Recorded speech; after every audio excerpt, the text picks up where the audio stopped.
आप सबका स्वागत है। मैं Vivek Bindra, motivation speaker, leadership consultant, business coach. India versus China, दो इकोनॉमी को बिजनेस के पर्सपेक्टिव से मैं चाहता था आपको कंपैरिजन और नॉलेज दे सकूं। नॉलेज की बहुत जरूरत है आपको, बिना नॉलेज के आप आगे नहीं बढ़ सकते। नॉलेज को इंप्लीमेंट करिए। मुझसे आपने लीडरशिप फनल में पूछा और मुझसे आपने नीचे कमेंट बॉक्स में पूछा कि क्यों चाइना इतना आगे निकल गया। आज China has become global factory of the world. दुनिया भर की सारी फैक्ट्रीज, सारे दुनिया भर के जितने भी बड़े बड़े देश है ना, वो चाइना को प्रेफर कर रहे हैं। आज भी कहने के लिए लोग हमारे यहां भी आ रहे हैं, लेकिन China is the first preference. क्यों इतनी कॉम्पिटेंसी बढ़ गई? 1990 में उनका मैन्युफैक्चरिंग का ग्लोबल आउटपुट बाय वैल्यू 3% था।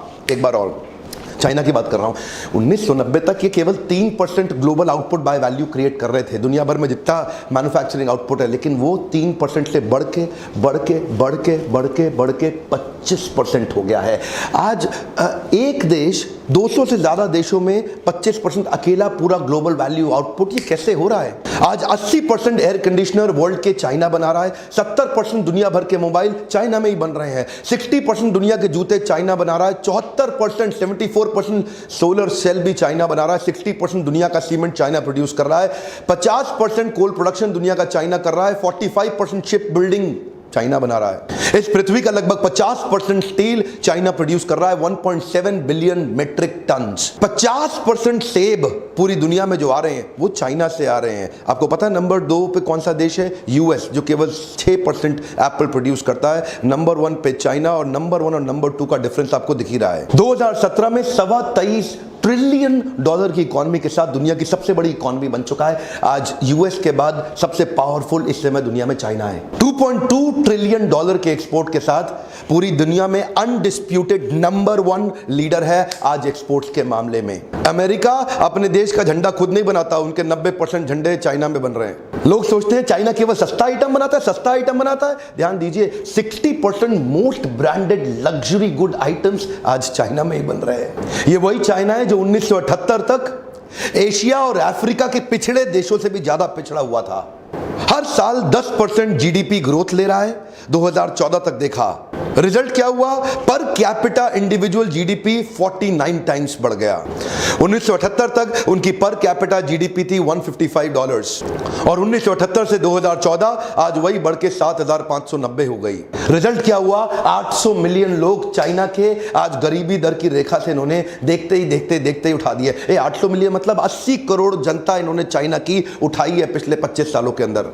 क्विकली देखते हैं 10 point of difference between India and China. इनमें इतना बड़ा फर्क आया क्यों? पहला पॉइंट है mass production and dumping. China करता क्या है? वो इतना मैसिव प्रोडक्शन करता है, इतना स्केल अप कर देता है अपने प्रोडक्शन को कि जिस कंट्री में जाके एक्सपोर्ट करेगा उसके प्राइसेस से बहुत नीचे पहले उनका प्राइस चेक करता है। देखो भारत में माल भेजना है, यहां कितने का बिकता है। अब उसके बाद इतना स्केल अप करा देगा कि अपने कॉस्ट ऑफ प्रोडक्शन नीचे लाएगा, और उसके बाद पूरी मार्केट में आके ठोक के बर्बाद तहस नहस करके मसल देता है वो भारत की मार्केट को। और उसका कंपैरिजन इंडिया से करते हैं। 91 से पहले तक जो भारत था ना, आप जानते हैं 91 से पहले तक का भारत, वहां पे ज्यादा जो पॉलिसीज थी वो एंटी लार्ज इंडस्ट्री पॉलिसीज हुआ करती थी। छोटे छोटे स्मॉल स्केल पे ज्यादा फोकस करते थे, लेकिन वो स्मॉल स्केल को स्मॉल स्केल तक ही रहने दिया गया। देखिए, इनिशिएटिव ठीक था, लेकिन उसको बड़ा करना नहीं सिखाया गया। ये इकोसिस्टम नहीं बना। अब क्योंकि एक व्यापारी जो बड़ा प्रोडक्शन नहीं कर पाता, जो स्केल अप करना नहीं जानता, उसकी कॉस्ट ऑफ प्रोडक्शन घटती नहीं। उसको लगता है मैन पावर बढ़ाओ तो कॉस्ट बढ़ जाएगी, लेकिन अगर बिजनेस करना आए, मैन पावर बढ़ाने से कॉस्ट बढ़ती नहीं है, घटती है। आप आइएगा लीडरशिप फनल में, जो लोग आते हैं मैं उनको एक्सप्लेन करता हूं, आपको भी करूंगा। इंडिया में बड़ा करना नहीं आ रहा है, जिसके कारण हम चाइना को कंपीट नहीं कर पा रहे, क्योंकि चाइना में डंपिंग करता है इसलिए क्योंकि इसकी हर चीज बहुत बड़ी है। और दूसरा पॉइंट है competitive pricing with reverse manufacturing. China के लोग बड़े एक्सपर्ट हैं रिवर्स मैन्युफैक्चरिंग में। क्या होता है रिवर्स मैन्युफैक्चरिंग? आप जानना चाहेंगे? चाइना क्या करेगा? बोलता है कि तुम अमेरिकन, तुम लोग सारा इनोवेशन करो, तुम सारी नई टेक्नोलॉजी लेके आओ, तुम सारा R&D करो, हम कुछ नहीं करेंगे। हम तुम बना करके लेके आओ, उसको खोलेंगे, उसको खोल के चेक कर लेंगे इसमें क्या क्या डाला, और अपना बना डालेंगे। उसके बाद वो किसी आईपीआर की चिंता नहीं, कुछ नहीं, उसी के समान, उसी की सारी टेक्नोलॉजी आइडिया का इस्तेमाल करके फिर खुद बना लेंगे। इनोवेशन का कॉस्ट बच गया, R&D का कॉस्ट बच गया, IPR का झंझट नहीं, एकदम बहुत बड़ा कर दिया। और इंडिया में अभी ग्लोबल एक्सपोजर की कमी है हमारे व्यापारियों को। वो ग्लोबल एक्सपोजर वो क्या है, अपने छोटे से गली मोहल्ले में काम करना, अपनी छोटी सी फैक्ट्री लगा लो, अरे थोड़ा बिक जाए, थोड़ा पैसा आ जाए, डिस्काउंट देके काम चला लो, इतना दिमाग कौन लगाए। वो ग्लोबल एक्सपोजर नहीं। चाइनीज ऐसा नहीं करते, वो दुनिया भर के बेस्ट को उठाएंगे और उसको खोल के चेक करेंगे, इसने क्या डाला क्या डाला क्या डाला, अरे ये तो हम भी बना देंगे। तीसरा पॉइंट बहुत शानदार है, ध्यान से समझिएगा, कॉस्ट इफेक्टिव लेबर। क्या मतलब हुआ इसका? कई लोग सोचते हैं चाइना की लेबर सस्ती क्योंकि उनकी पॉपुलेशन ज्यादा है। ए कम ऑन, ध्यान दीजिए, चाइना की लेबर सस्ती नहीं है, चाइना की लेबर प्रोडक्टिव है। वन मोर टाइम, क्या बोला मैंने, इसको ध्यान से देना, बहुत बढ़िया बात बोल देता हूं। चाइना की लेबर सस्ती नहीं है, प्रोडक्टिव है। क्यों? वहां पे स्किल डेवलपमेंट एक्चुअली एनेबल किया गया है। वहां पे सरकार और इंडस्ट्री और लोकल्स मिलकर के पार्टनरशिप के अंदर स्किल डेवलपमेंट को वास्तव में एक असली रूप दे पाए, जिसके कारण इतना स्किल्ड उसकी तनख्वाह चाहे थोड़ी सी ज्यादा हो, लेकिन उसका आउटपुट इंडियन लेबर के मुकाबले कई गुना ज्यादा है। इंडिया की लेबर जो 1 घंटे में 10 मोबाइल बनाएगी, उनकी लेबर 1 घंटे में 50 मोबाइल बना देगी। आउटपुट, प्रोडक्टिविटी, तनख्वाह की बात नहीं कर रहे, आप लोग स्किल डेवलपमेंट नहीं कर रहे। और देखिए वहां मैनेजमेंट लेवल की एजुकेशन, मैनेजमेंट लेवल की ट्रेनिंग बहुत ज्यादा, ट्रेनिंग के सारे टूल्स का इस्तेमाल कर रहे हैं, इसलिए लोग प्रोडक्टिव हैं, सस्ते नहीं है, प्रोडक्टिव हैं, ज्यादा प्रोड्यूस कर देते हैं। इंडिया में मैं बधाई देता हूं हमारी सरकार को जो स्किल बिल्डिंग पे काम कर रही है, लेकिन नीचे अभी उसमें बहुत काम करना बाकी है। अगर स्किल बिल्डिंग हुआ तभी एम्प्लॉयबिलिटी आएगी, तभी देश में परिवर्तन आएगा। अब क्योंकि स्किल बिल्डिंग इंडिया में पूरी तरह से अभी तक इफेक्टिव हुआ नहीं, तो अच्छी लेबर थोड़ी बहुत है, और थोड़ी बहुत है तो वो मिलती नहीं है, वो दिखती नहीं है, अपने तिहारों पे चले जाते हैं, अपने खेत वेत संभालने भी निकल जाते हैं। तो होता क्या है, अच्छी लेबर ना होने के कारण हमारे देश में वो प्रोडक्टिविटी के कारण हम चाइना के प्राइसेस को कंपीट नहीं कर पा रहे। ये माल सस्ता बेच जाते हैं क्योंकि उनकी कॉस्ट ऑफ प्रोडक्शन कम आती है। और अगला मेरा पॉइंट है एक्सपीरियंस एंड एक्सपर्टीज। हाँ, क्या मतलब हुआ उसका? चाइना क्या हो गया, अभी एक ग्लोबल पॉपुलर डेस्टिनेशन बन गया मैन्युफैक्चरिंग का। अभी किसी को कुछ भी बनवाना हो, वो दुनिया भर से पहले चाइना आ जाएगा, आकर के देखेगा भाई कौन बनाएगा, हर आदमी खड़ा हो जाता है, बोले तो मैं बना दूंगा, अरे मैं बना दूंगा। क्या मतलब, सब बना दोगे? ये कभी पहले बनाया, अरे पकड़ा अभी बनाता हूं। ये क्यों हो रहा है चाइना में? करत अभ्यास के जड़मती होत सुजान। क्या मतलब हुआ? अभ्यास कर करके जिसकी जड़ बुद्धि है, जड़मती होत सुजान, जड़ बुद्धि वाला भी एक्सपर्ट हो गया। चाइना में हर आदमी एक्सपर्ट हो गया है। ऐसा हो गया जी, कुछ भी पकड़ा दो, नई चीज दिखाओ बन जाएगा, आप चिंता मत करो, कब तक चाहिए लो पकड़ो, दे देता हूं आपको। इंडिया में अभी ऑटोमेटेड इक्विपमेंट और कैपेसिटी यूटिलाइजेशन नहीं है, वो सप्लाई चेन, वो क्वालिटी कंट्रोल नहीं है, उसकी एक्सपर्टीज, उसका एक्सपीरियंस लोगों के पास नहीं है। इंडिया में अभी नया मैन्युफैक्चरिंग सेटअप्स बनने शुरू हुए हैं, यहाँ पे अभी नया इकोसिस्टम बनना चालू हुआ है। तो कोई नई चीज लाओ तो आदमी देख के घबरा जाता है, और बनने वाली चीज में भी उतनी स्ट्रेंथ आज इंडिया में स्केल अप करने की और वो अंडरस्टैंडिंग और एक्सपीरियंस है नहीं। उधर ये चीज घर घर में घुस चुकी है, एक्चुअली क्या है ना, खून में घुस गया उनके। ला कुछ भी पकड़ा दो, कुछ भी बना देंगे जी, एक्सपीरियंस और एक्सपर्टीज खून में घुस गया है। अगला मेरा पॉइंट है स्टेबिलिटी। ये स्टेबिलिटी एक ऐसी चीज है कि मेरे ना कई मल्टीनेशनल क्लाइंट्स भी हैं, और जब मैं मल्टीनेशनल क्लाइंट से मिलता हूं ना, मैं देखता हूं इंडिया में आते वक्त वो लोग बेचारे परेशान रहते हैं। ये सरकार चलेगी, ये सरकार नहीं चलेगी, ये ब्यूरोक्रेसी में क्या दिक्कत आएगी, इसकी किससे बनती है, उसकी किससे, तो वो लोग टेंशन में रहते हैं बेचारे। उन लोग को बार बार चक्कर काटने पड़ते हैं। यहाँ पे आने के बाद इंडिया में धंधा चालू करते वक्त हाथ गंदे करने पड़ते हैं। चाइना में कोई आदमी काम दे दे, उसको पता है अश्योरेंस है, उसको पता है यहाँ पे गवर्नमेंट स्टेबल है, उसको पता है यहाँ का इंफ्रास्ट्रक्चर स्टेबल है, उसको पता है चाइना के अंदर पावर कट्स की टेंशन नहीं है, प्लम्बिंग इश्यूज नहीं है, फ्लडिंग इश्यूज नहीं है। चाइना ज्यादा स्टेबल नजर आ रहा है ग्लोबल पार्टनर्स के लिए, और in comparison to that India, आप उसको कितना भी कुछ भी सस्ता करके दे दो, यहाँ पे जबरदस्ती मेक इन इंडिया करना पड़ रहा है, क्योंकि अपने आप को यहां नहीं रहा। क्यों करना पड़ रहा है? इंडिया आना नहीं चाहता। यहां पे हर चीज में टाइम, एनर्जी, मनी ज्यादा लगता है ब्यूरोक्रेसी के कारण। और छठा पॉइंट ऑफ डिफरेंस है एजुकेशन। इंडिया और चाइना में एजुकेशन के लेवल में बहुत बड़ा डिफरेंस है। आज भी नंबर ऑफ ग्रेजुएट्स चाइना के परसेंटेज वाइज इंडिया के मुकाबले बहुत ज्यादा है। चाइना में वो क्या करते हैं, उन लोगों को अपडेटेड टेक्नोलॉजी चाहिए, बेस्ट मैनेजमेंट प्रैक्टिसेस चाहिए, ग्लोबल लर्निंग प्रैक्टिसेस चाहिए। चाइना की सरकार अपने स्टूडेंट्स को दुनिया की बेस्ट यूनिवर्सिटीज में भेजने के लिए एनकरेज कर रही है, और परिवार खुद भी भी एनकरेज कर रहे हैं, और जिससे वो लोग तो अपडेटेड हो गए, हम लोग आउटडेटेड रह गए। यही बहुत बड़ा डिफरेंस है। एजुकेशन का माइंडसेट आते ही अब बहुत सारी चीजें वैसी सुधर जाएंगी। आज हमारे यहाँ पे कई सारे सर्वे तो ऐसे होते हैं कि खाली नाम लिखने वाले को एजुकेटेड मान लेते हैं। मैं आपको बता रहा हूं, जब तक एजुकेशन पे कंसिस्टेंटली इंडिया में काम नहीं किया गया, इंडिया आगे बढ़ ही नहीं सकता। सातवां पॉइंट बहुत काम का, इंडस्ट्रियल नेटवर्क क्लस्टरिंग। इसका मतलब क्या है? चाइना आज उसने सप्लाई चेन सिटीज बना दी हैं कई। ध्यान दीजिए, कम ऑन, क्या होता है supply chain cities?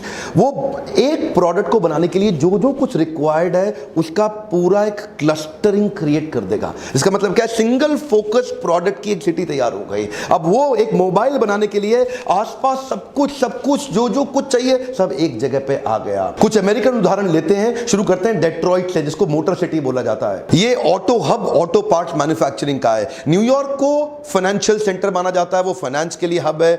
Silicon valley को it is a nexus for technology, वो टेक्नोलॉजी हब है। इस प्रकार की क्लस्टरिंग बनाने के लिए गवर्नमेंट को कई इनिशिएटिव्स लेने पड़ते हैं। उनको ट्रेनिंग में हेल्प करना है, उनको फाइनेंसिंग में हेल्प करना है, उनको एनकरेज करना है, उनको कोशिश करना है कि उस प्रकार की जमीन, उस प्रकार का अरेंजमेंट, इंफ्रास्ट्रक्चर दिया जाए, एफडीआई लाने के लिए एनकरेज किया जाए। जैसे ही ये होगा, इससे क्या होता है? मिलियंस ऑफ जॉब क्रिएशन होने लग जाता है, और जब लाखों लाखों जॉब्स आती हैं, नेचुरली वो पूरा देश धनी हो जाता है उससे। ऑफ कोर्स इंडिया में भी ये शुरू हो रहा है, इंडस्ट्रियल नेटवर्क क्लस्टरिंग। एक एक स्टेट अपने आप को प्रमोट कर रहा है। हर एक राज्य आजकल अपनी एडवर्टाइजिंग, अपने सब देखते हैं ना, सीएम, चीफ मिनिस्टर एक एक राज्य की कोशिश करते हैं कि हमारे राज्य में आओ, हमारे यहां करके इन्वेस्ट करो। शुरुआत हो गई है। और आठवां पॉइंट है cost of power and also availability. Cost of power and availability का मतलब क्या है? एक तो चाइना में बिजली अवेलेबल भी है और सस्ती भी है, इंडिया में बिजली अवेलेबल भी नहीं है और महंगी भी है। एक कॉस्ट ऑफ पर किलोवाट चाइना के अंदर लगभग 3 रुपए आती है, वही इंडिया के अंदर एवरेज कॉस्ट आज 8-9 रुपए आती है।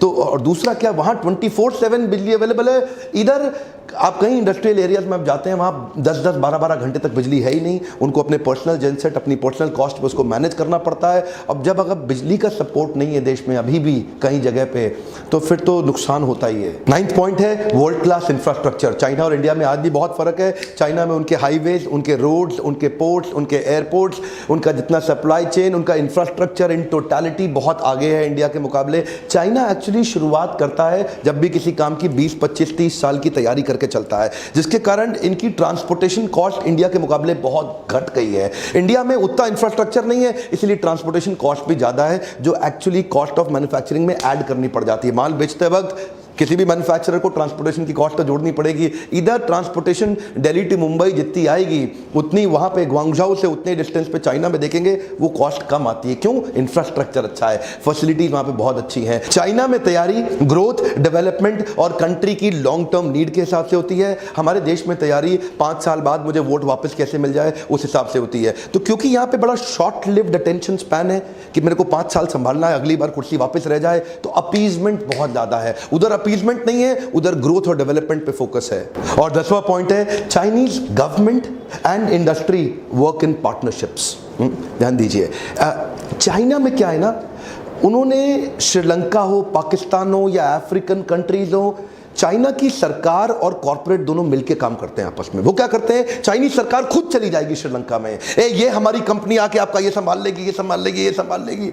आपको पता है श्रीलंका में मैंने बहुत काम किया है, हमारे ऑफिस रहे श्रीलंका में, मैंने बहुत ट्रैवल किया है। श्रीलंका लगभग कुछ दिनों में आप देखेंगे पूरा चाइना कैप्चर करने वाला, पूरे श्रीलंका को निपट गया श्रीलंका हाथ से। हमने अपनी आंखों से देखा है, सब कुछ श्रीलंका के अंदर आज जो भी आ रहा है, जा रहा है, बन रहा है, खा रहा है, कमा रहा है, सब चाइना से ही आ रहा है। जितनी सड़कें, हाईवेज, पोर्ट्स, जो कुछ बन रहा है सब चाइनीज गवर्नमेंट ही वहां बना रही है। क्यों जानते हैं? चाइना अपनी कॉर्पोरेट को साथ लेके चलती है और अपने पॉलिटिकल इंटरनेशनल इंटरेस्ट को भी साथ लेती है, कंट्री को ही लपेट लेती है पूरे। एक कंपनी को घुसाया, उस कंट्री को उठा लिया। पाकिस्तान घुस गए, पूरा चाइना पाकिस्तान लपेटने लगा है, आपके सामने देख नहीं रहे क्या? अफ्रीकन कंट्रीज में घुस गए। इंडिया में ये सब नहीं हो सकता। इंडिया में अगर सरकार अपनी कंपनी को दुनिया में लेके जाने की कोशिश करे तो दूसरी पार्टी खड़ी हो जाए, पैसा खा रहा है, खाया पैसा, खाया। यहां पे यही चक्कर है। इधर क्या है, वोट बैंक है। इधर देश ऊपर नहीं है, इधर हमारा वोट ज्यादा ऊपर हो गया है, हमारी जातियां ज्यादा ऊपर हो गई हैं, बट चुका है। इंडिया एक कंट्री नहीं है, ये 25 कंट्रीज का कॉन्टिनेंट बन गया है। इसके कारण अपने को इकट्ठे खड़ा होना पड़ेगा, और ये कुछ नहीं है चाइनीज लोग। मैं आपको एक बात कहता हूं, अपनी एजुकेशन पे फोकस करिए और इन सबको उखाड़ा जा सकता है। क्या किया उन्होंने पिछले 25-30 सालों में, तो आगे गए हैं। अगले 25-30 साल की अगर हम तैयारी करें और मजबूत देश बने, हम आगे निकल सकते हैं। और आज एक गुड न्यूज देना चाहता हूं, अगर आप एक स्मॉल मीडियम एंटरप्राइज हैं, अगर आप एक स्टार्टअप हैं, अगर आप एक छोटे कॉर्पोरेट हैं और आप कॉर्पोरेट लीडरशिप एंटरप्रेन्योरशिप बिल्ड करना चाहते हैं, स्केलेबिलिटी के ऊपर एक पावरफुल फ्रेमवर्क